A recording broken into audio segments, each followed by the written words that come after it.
শহর থেকে একটি বাবা, মা এবং তাদের ছোট্ট শিশু মেয়েকে নিয়ে গহীন অ্যামাজন জঙ্গলের দিকে যাত্রা শুরু করে। নৌকা পাড়ি দিয়ে তারা পৌঁছে যায় অ্যামাজন জঙ্গলের গভীরে।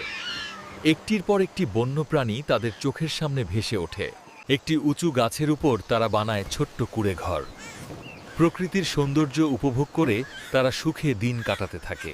হঠাৎ এক গভীর রাতে বিশাল এক অ্যানাকন্ডা গাছ বেয়ে উপরে উঠে আসে। সে শিশুটিকে খাওয়ার চেষ্টা করে। বাবা বন্দুক দিয়ে সাপটিকে মারতে চায়, কিন্তু সাপটি তাকে পেঁচিয়ে গিলে ফেলে। সব দেখে মা হার্ট অ্যাটাকে মারা যায়। সাপটির পেট ভরে যায়। সেভাবে অন্যদিন এসে বাচ্চাটিকে খাবে। শিশুটি একা কাঁদতে থাকে। হঠাৎ এক বিশাল গরিলা কান্নার শব্দ শুনতে পায়। গাছে উঠে সে দেখতে পায় একটি মানব শিশু। গরিলাটি শিশুটিকে নিয়ে যায় তাদের কলোনিতে। শিশুটি খেলতে থাকে গরিলা, হাতি আর জিরাফের বাচ্চাদের সাথে।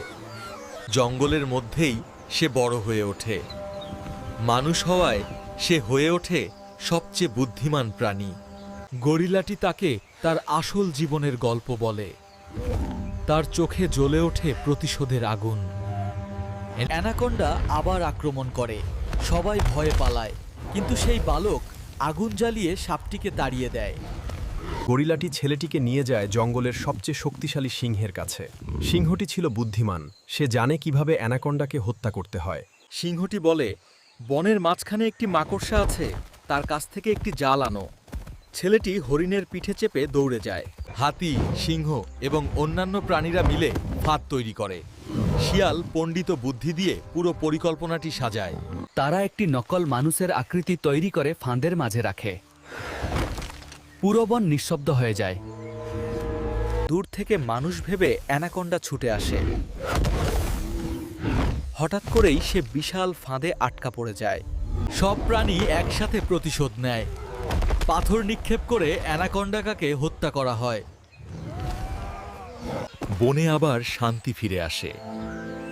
সব প্রাণী আনন্দে একসাথে উৎসব করে।